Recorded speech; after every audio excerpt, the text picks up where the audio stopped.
Hello friends, welcome to Pant academy. गेले काही दिवस आपण सिक्वेन्स अँड सिरीज हा 11 सायन्सचा टॉपिक बघत आहोत.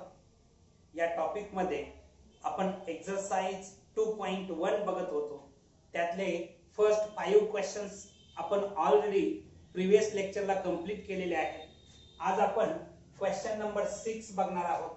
या टाइपचे क्वेश्चन्स जेई मेन या एक्झाम मध्ये विचारले गेलेले आहेत. बघा, हा क्वेश्चन काय आहे? Find 3 numbers in GP such that their sum is 21 and sum of their square is 189.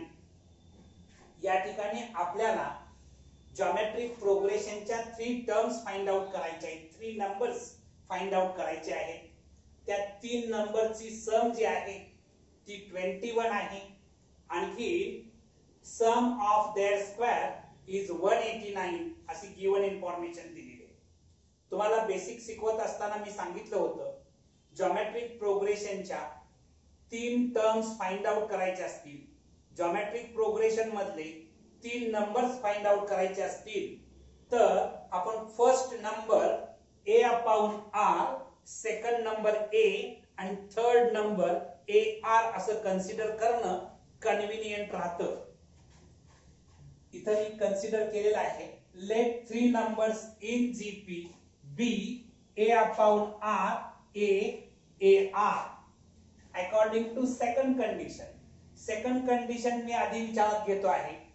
Some of their square is 189.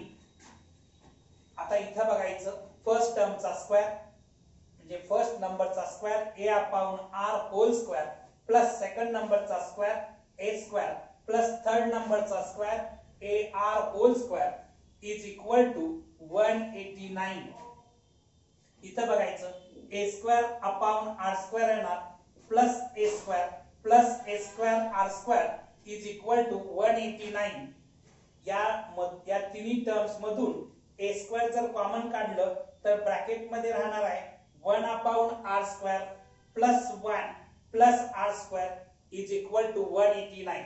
याला इक्वेशन नंबर 1 असं नाव देऊ आपण. ला इक्वेशन नंबर 1 असं नाव दिलेलं आहे. अकॉर्डिंग टू फर्स्ट कंडिशन दिलेली आहे, देअर सम इज 21 अशी दिलेली आहे. बघा, म्हणजे त्या 3 नंबरची सम 21 असणार आहे.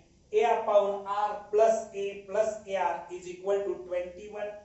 याच्यातून मी a कॉमन घेतलं तर ब्रॅकेट मध्ये राहणार आहे 1 upon r plus 1 plus r is equal to 21. याला इक्वेशन नंबर 2 असं नाव देतो.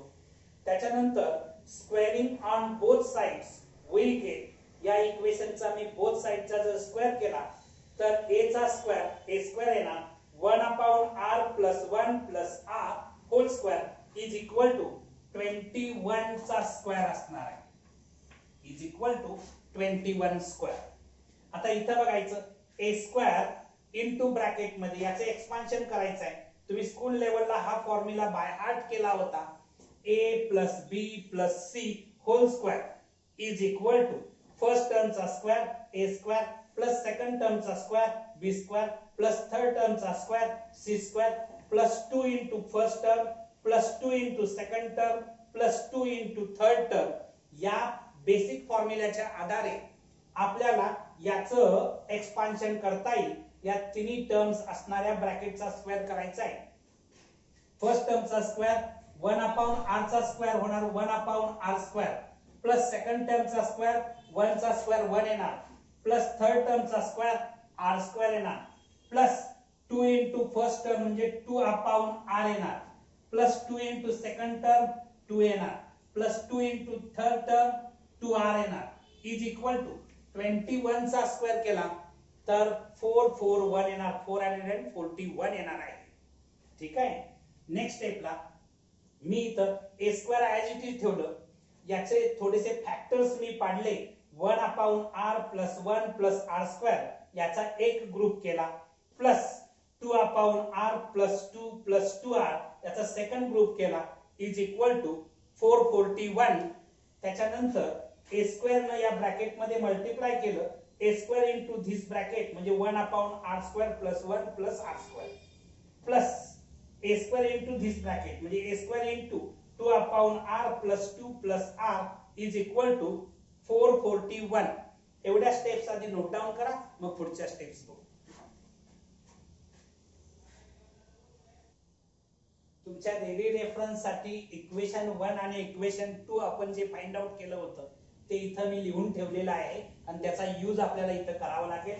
आपण लास्ट स्टेप ही मिळवली होती A square into bracket 1 upon R square plus 1 plus R square plus A square into bracket 2 upon R plus 2 plus 2r is equal to 441 असं मिळवलं होतं.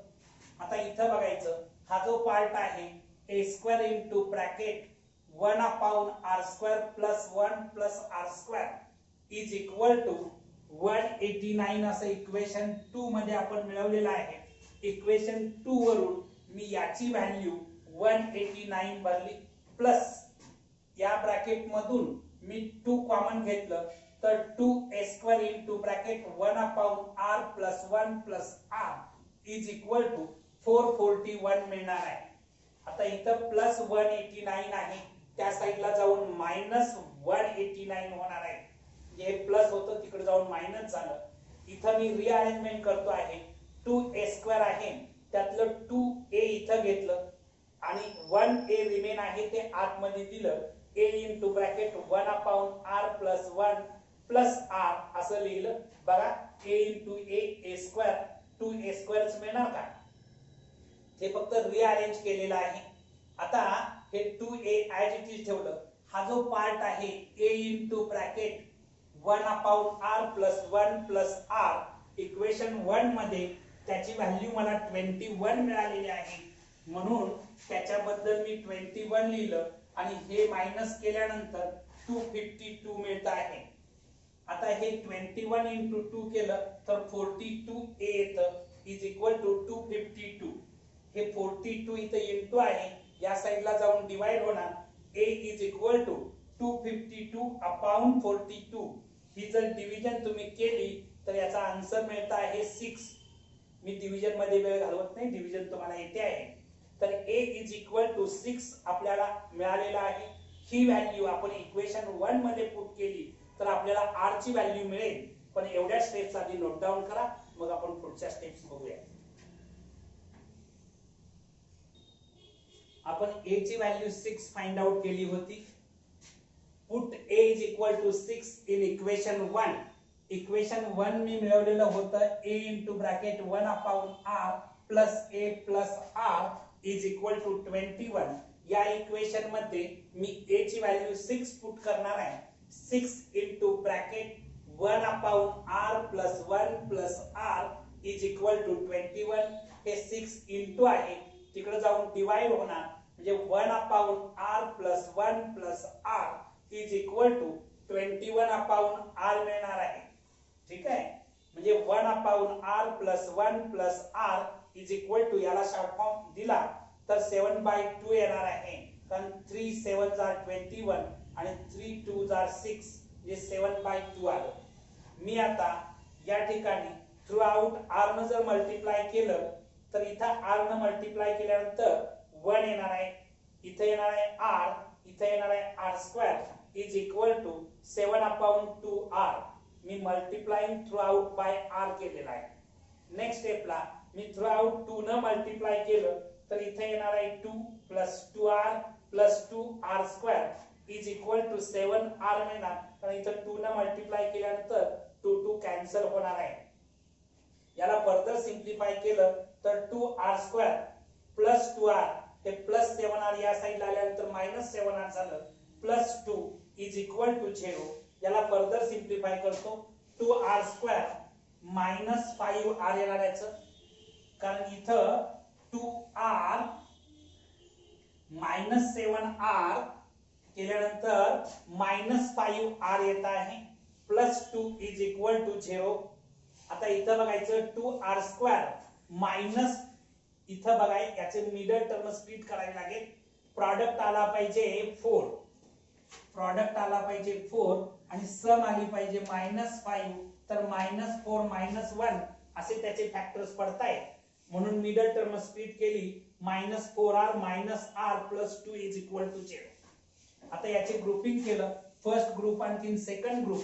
फर्स्ट ग्रुप मधून मी 2r कॉमन घेतलं तर ब्रॅकेट मध्ये r - 2 राहणार आहे, आणि या सेकंड ग्रुप मध्ये -1 कॉमन घेतलं तर r - 2 राहणार आहे. एका ब्रॅकेट मध्ये r - 2 आणि सेकंड ब्रॅकेट मध्ये 2r - 1 = 0 मिळणार आहे. r - 2 = 0 or 2r - 1 = 0. r = 2 मिळणार, r = हाफ मिळणार आहे.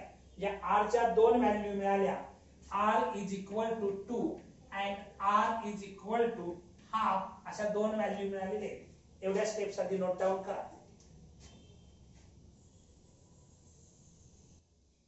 तर आपण a ची व्हॅल्यू 6 आणि r ची व्हॅल्यू 2 and हाफ अशी मिळवलेली आहे. याच्या आधारे आपल्याला required 3 numbers in GP find out करायचे आहेत. इफ a = 6 आणखी r ची व्हॅल्यू मी 2 कन्सिडर केली and r = 2, then first number a/r आपण कन्सिडर केला होता, जे 6/2 = 3 मिळणार. सेकंड नंबर a कन्सिडर केला होता, a = 6.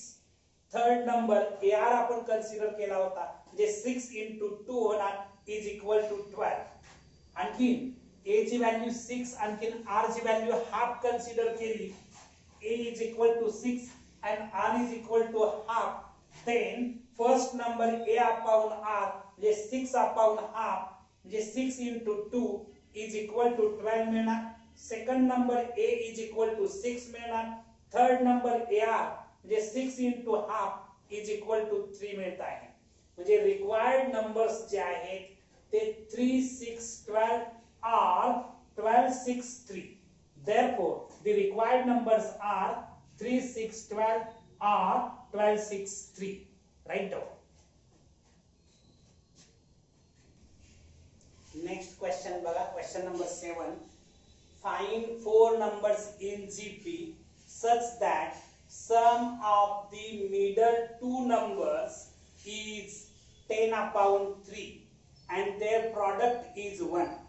आपल्याला जॉमेट्रिक प्रोग्रेशन मधले 4 नंबर्स फाइंड आउट करायचे आहे की त्यांची सम जी आहे, कशाची सम बघा, sum of the middle two numbers. Middle two नंबरची सम 10/3 आहे. आणखी या 4 नंबरचा प्रॉडक्ट 1 येतो अशी गिवन इन्फॉर्मेशन आहे.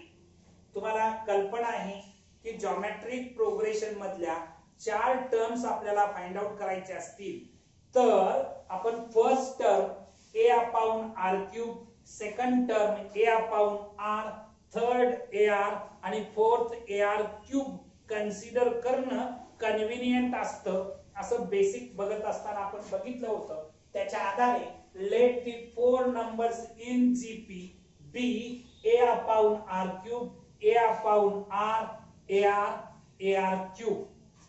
आता अकॉर्डिंग टू सेकंड कंडिशन मध्ये देअर प्रॉडक्ट इज 1 असं दिलेलं आहे.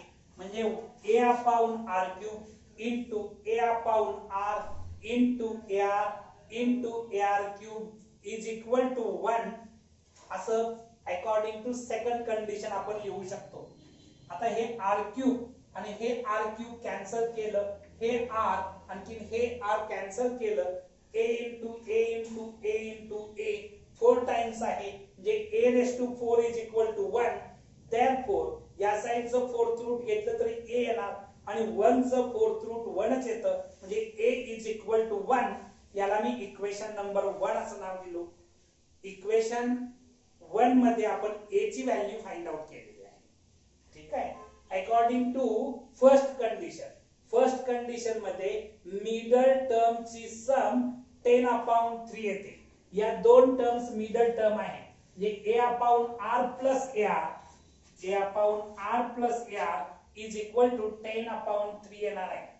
मी a ची व्हॅल्यू इथं 1 पुट केली, म्हणजे 1/r प्लस 1r म्हणजेच r is equal to 10/3. From 1 me a ची व्हॅल्यू 1 पुट केलेली आहे. इथं डिनॉमिनेटर इक्वल नाही म्हणून क्रॉस मल्टिप्लिकेशन केलं. 1 plus R square upon r is equal to 10/3.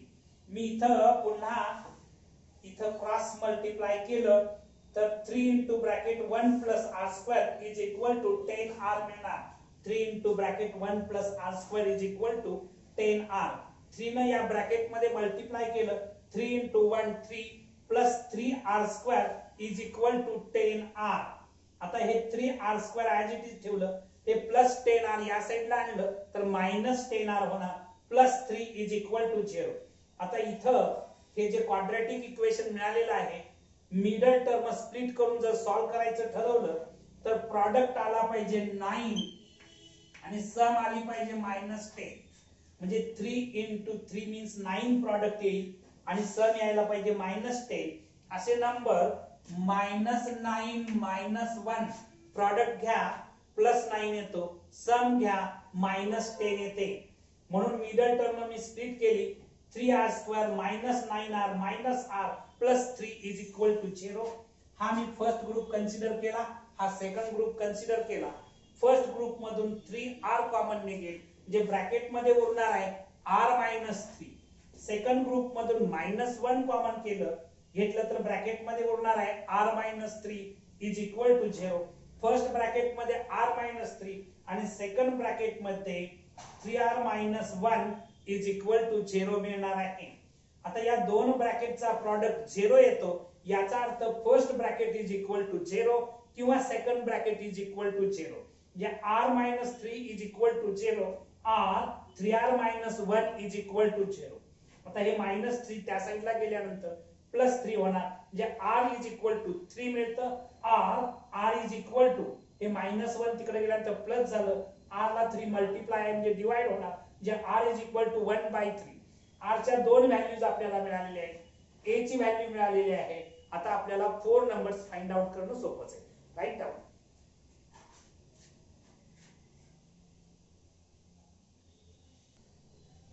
तर बघा आपण a ची व्हॅल्यू 1 मिळवलेली आहे आणि r च्या दोन व्हॅल्यूज आपण मिळवल्या होत्या 3 and 1/3.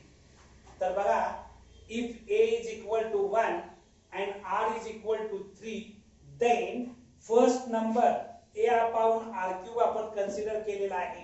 म्हणजे 1/3³ होणार. म्हणजे 1/27 असा आन्सर मिळणार फर्स्ट नंबर.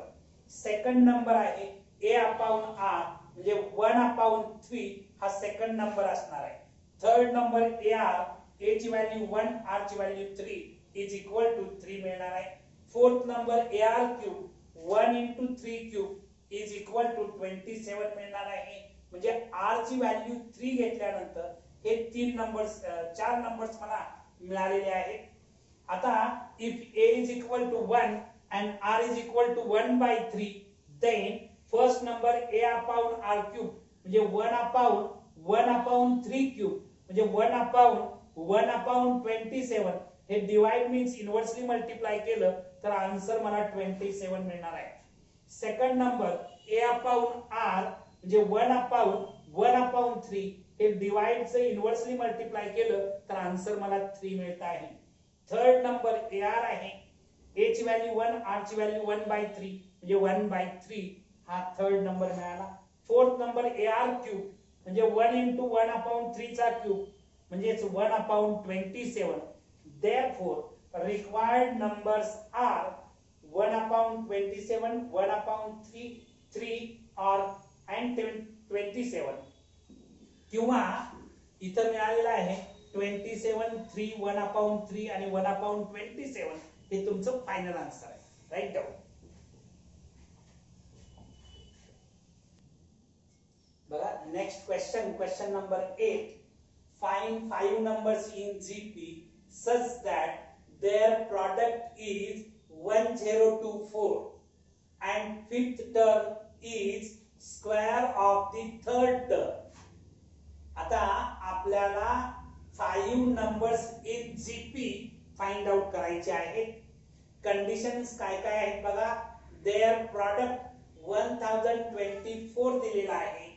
आणखी fifth term is square of the third term अशी सेकंड कंडिशन दिलेली आहे. आता तुम्ही बेसिक शिकत असताना हे बघितलेलं आहे की जीपी मधल्या 5 टर्म्स जर फाइंड आउट करायचे असतील तर first term upon R square, third term A upon R, त्याच्यानंतर ए आर आणि आर स्क्वेअर असं कन्सिडर करणं कन्व्हिनियंट असतं. म्हणून मी इथं कन्सिडर केलेलं आहे let the 5 numbers in GP be A upon R square, A upon R, A R square. आता according to first condition product दिलेला आहे 1024 म्हणजे A upon R square into A upon R into A into A R square is equal to 1024. आता इथं बघा हे R square हे R आणखी हे आर कॅन्सल होईल. ए into A into A into A into A 5 times आहे म्हणजे a raised to 5 is equal to 1024. a raised to 5 is equal to 4 raised to 5 केल्यानंतर मला 1024 मिळत आहे म्हणून 4 raised to 5 लिहिलं. आता हे दोन नंबर इक्वल आहेत, पॉवर इक्वल आहेत म्हणून बेस इक्वल असतील म्हणजे a is equal to 4 लिहिलं. किंवा या साइडचं फिफ्थ रूट काढलं तर a येतं, या साइडचं फिफ्थ रूट काढलं तर 4 येतं म्हणजे a is equal to 4 मिळालं. आता a ची व्हॅल्यू मला 4 मिळालेली आहे according to second condition. Second condition मध्ये काय दिलेलं आहे बघा, फिफ्थ टर्म ar स्क्वेअर कोणा बरोबर आहे ती थर्ड टर्मच्या स्क्वेअर बरोबर. थर्ड टर्म माझी a आहे, a square is equal to असणार आहे म्हणजे ar square is equal to a square म्हणजे r square is equal to a square upon a येणार म्हणजे r square is equal to a आणि a ची व्हॅल्यू आपण 4 मिळवलेली आहे म्हणजे r square is equal to 4 येणार आहे म्हणजे r is equal to both साइडचा स्क्वेअर रूट काढला तर r is equal two plus or minus 2 मिळणार आहे म्हणजे r च्या दोन व्हॅल्यूज मिळाल्या +2 आणखी -2. Write down. आपण याच्यानंतर ते 5 नंबर्स फाइंड आउट करूया.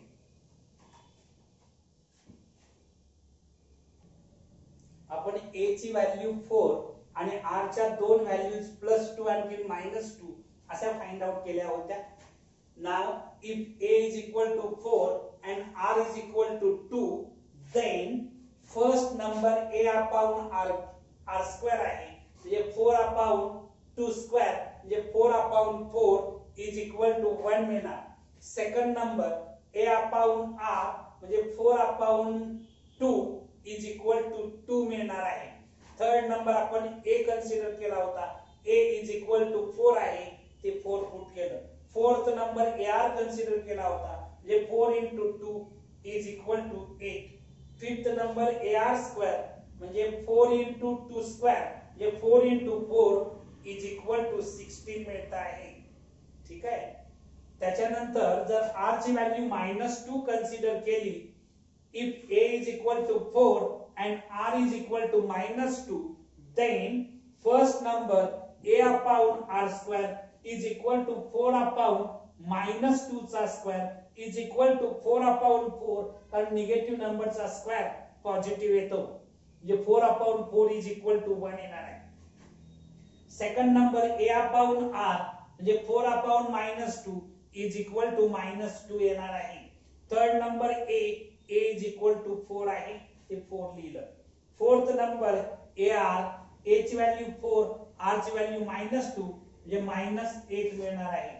फिफ्थ नंबर ar स्क्वेअर म्हणजे 4 into -2 चा स्क्वेअर म्हणजे 4 into 4 is equal to 16 मिळालेला आहे. Therefore the required numbers are 1, 2, 4, 8, 16.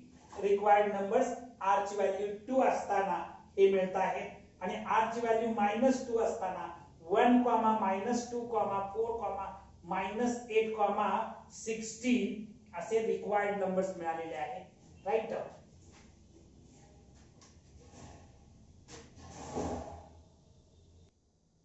बघा next question number 9. the fifth term of a GP is X, eighth term of a GP is Y, and 11th term of a GP is Z. Verify whether y square is equal to xz. Given इन्फॉर्मेशनच्या आधारे y square is equal to xz येतं का हे verify करायचं आहे. या ठिकाणी मी let a be the first term and r be the common ratio of a gp असं मी कन्सिडर केलं. इथं फिफ्थ टर्म दिलेली आहे x म्हणजे t5 is equal to x.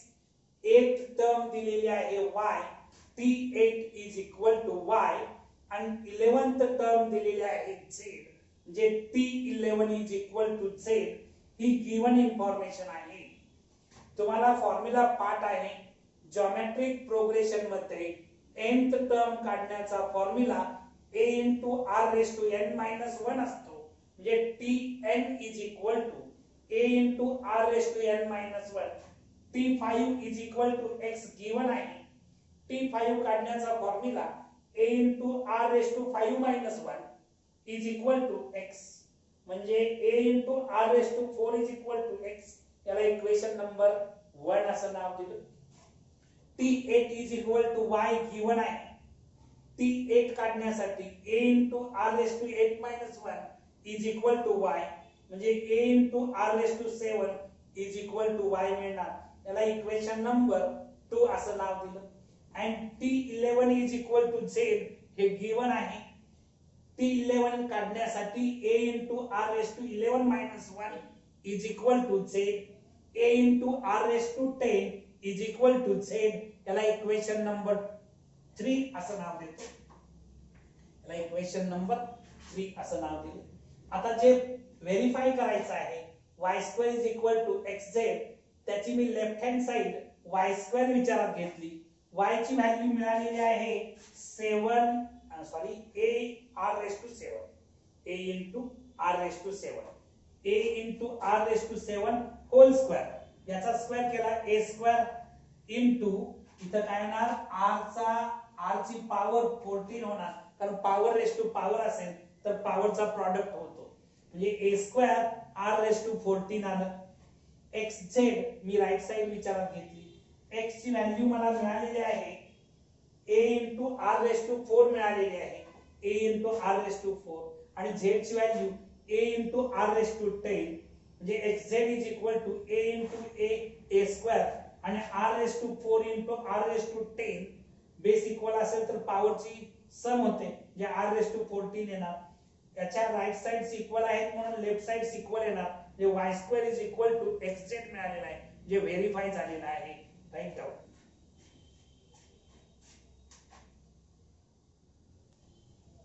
Question number 10. If p q r s are in geometric progression, show that p plus q, q plus r, r plus s are also in geometric progression. हे जर या चार term जर geometric progression मध्ये असतील तर आपल्याला त्या तीन टर्म्स geometric progression मध्ये असल्याचं दाखवायचं आहे. मी इथं let capital R be the common ratio of the geometric progression असं कन्सिडर करतो. या ठिकाणी p q r s r in gp असं गिवन आहे. या चार टर्म्स जॉमेट्रिक प्रोग्रेशन मध्ये आहेत म्हणून मी लिहू शकतो q upon p is equal to r upon q is equal to s upon r is equal to common ratio आपण कॅपिटल R मानलेला आहे is equal to capital R लिहिलंय. आता मी हा फर्स्ट रेशो आणखीन R विचारात घेतलं. q upon p is equal to R, therefore q is equal to PR मिळणार आहे. q is equal to PR मिळतं कारण p डिवाइड आहे तिकडे जाऊन मल्टिप्लाय होणार आहे. त्याच्यानंतर R upon q is equal to R जर कन्सिडर केलं तर R is equal to QR मिळणार आहे. आणि S upon R is equal to R consider केलं हे r इथं डिवाइड आहे तिकडे जाऊन मल्टिप्लाय होणार म्हणजे s is equal to r r येणार आहे. नेक्स्ट स्टेपला बघा हे r is equal to qr as it is घेतलं. q ची व्हॅल्यू इथं pr आलेली आहे ती pr भरली. pr इनटू r म्हणजेच pr square r is equal to pr square मिळालं. s is equal to rr आहे. s is equal to rr या r ची व्हॅल्यू pr स्क्वेअर आलेली आहे ती pr स्क्वेअर भरली इनटू r म्हणजेच pr क्यूब मिळालं. s ची व्हॅल्यू म्हणजे q ची व्हॅल्यू pr r ची व्हॅल्यू pr स्क्वेअर आणि s ची व्हॅल्यू pr क्यूब मला मिळालेली आहे. त्याच्यानंतर आपल्याला या तीन टर्म्स जॉमेट्रिक प्रोग्रेशन मध्ये दाखवायचे आहेत. In order to show that p plus q q plus r r plus s r in gp we have to show that या तीन टर्म जॉमेट्रिक प्रोग्रेशन मध्ये दाखवण्यासाठी आपल्याला यांचे रेशो कॉन्स्टंट दाखवायला पाहिजे, इक्वल दाखवायला पाहिजे. जे q plus r upon p plus q is equal to r plus s upon q plus r. Consecutive टर्मचे रेशो इक्वल दाखवावे लागतील. आता मी हे इक्वल जर दाखवलं तर या तीन टर्म्स आपण जीपी मध्ये आहेत असं शो करू शकतो. आता मी याची लेफ्ट साइड विचारात घेतो. q plus r upon p plus q is equal to q ची व्हॅल्यू मी pr भरलेली, q ची व्हॅल्यू pr आलेली आहे ती pr भरली. r ची व्हॅल्यू pr स्क्वेअर मी इथं pr स्क्वेअर लिहिलं upon p as it is q ची व्हॅल्यू pr ती इथं pr ठेवली. न्यूमरेटर मधून pr कॉमन काढलं तर ब्रॅकेट मध्ये 1 प्लस r उरणार आहे. डिनॉमिनेटर मधून p कॉमन काढलं तर ब्रॅकेट मध्ये 1 प्लस r उरणार आहे. हे 1 प्लस r कॅन्सल झालं, p कॅन्सल झालं तर r उरणार आहे. याची लेफ्ट साइड मी सिंप्लिफाय केली तर मला r मिळालेली आहे. मी आता राइट साइड विचारात घेतो. r plus s upon q plus r. r ची व्हॅल्यू pr स्क्वेअर आहे ती pr स्क्वेअर लिहिली. s ची व्हॅल्यू pr क्यूब आहे ती pr क्यूब लिहिली. q ची व्हॅल्यू pr आहे ती pr पुट केली प्लस r ची व्हॅल्यू pr स्क्वेअर ती pr स्क्वेअर पुट केली. न्यूमरेटर मधून मी pr स्क्वेअर कॉमन काढलं तर ब्रॅकेट मध्ये 1 प्लस r उरतं. डिनॉमिनेटर मधून मी pr कॉमन घेतलं तर ब्रॅकेट मध्ये 1 प्लस r उरतं. हे 1 प्लस r कॅन्सल केलं. हे p आणि हे p कॅन्सल होणार. हे r आणि या स्क्वेअर मधला r कॅन्सल होणार जे रिमेन r. आता या राइट साइड्स इक्वल आल्या म्हणून या लेफ्ट साइड्स इक्वल लिहू शकतो आपण. आणि याच्या आधारे गिवन 3 टर्म्स ज्या आहेत त्या जॉमेट्रिक प्रोग्रेशन मध्ये आहेत ते आपण लिहू शकतो. एवढ्या स्टेप्स आधी नोट डाउन करा, मग पुढच्या स्टेप्स आपण बघू. तर आता या ठिकाणी राइट साइड्स इक्वल म्हणून आपण लेफ्ट साइड्स इक्वल लिहिणार म्हणजेच q plus r upon p plus q is equal to r plus s upon q plus r. आता हे कॉन्जिक्युटिव्ह टर्मचे रेशो इक्वल आलेले आहेत म्हणून p plus q q plus r r plus s r in gp ह्या ज्या तीन terms आहेत त्या जॉमेट्रिक प्रोग्रेशन मध्ये आहेत. राइट.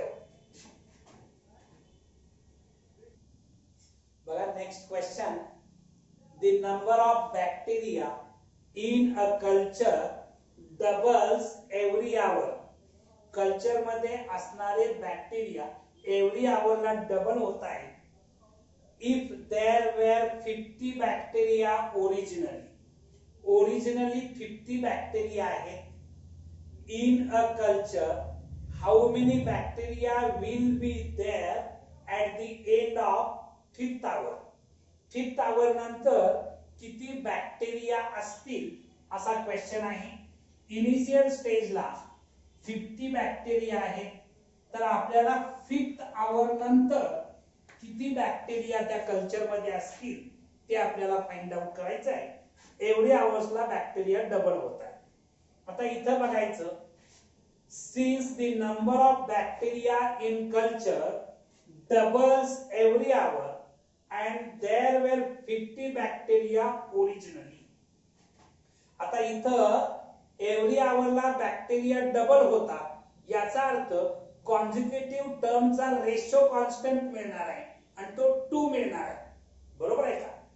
देअरफॉर आपण असं लिहू शकतो, the number of bacteria every hour for a GP.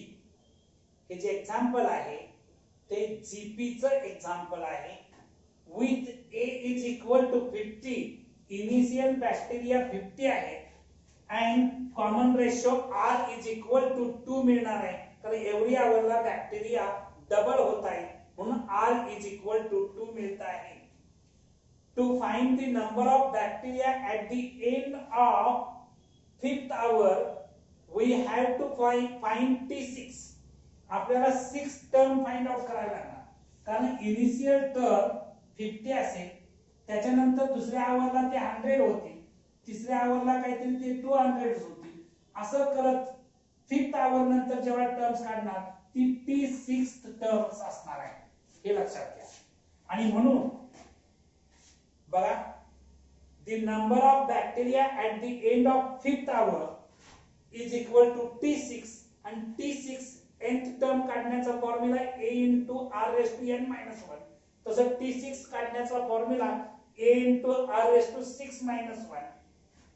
A ची व्हॅल्यू 50 आहे, R ची व्हॅल्यू 2 आहे, 6 minus 1 केलं तर 5 येतं, म्हणजे 50 into 2 raised to 5 केलं तर 32 येतं आणि 50 into 32 केलं तर 1600 1600 बॅक्टेरिया आफ्टर 5th आवर त्या कल्चर मध्ये असतील. हे तुमचं फायनल आन्सर आहे. तर आज आपण इथं थांबणार आहोत. तुम्हाला हा व्हिडिओ आवडला असेल तर लाईक करा, शेअर करा, सबस्क्राईब करा. थँक्यू.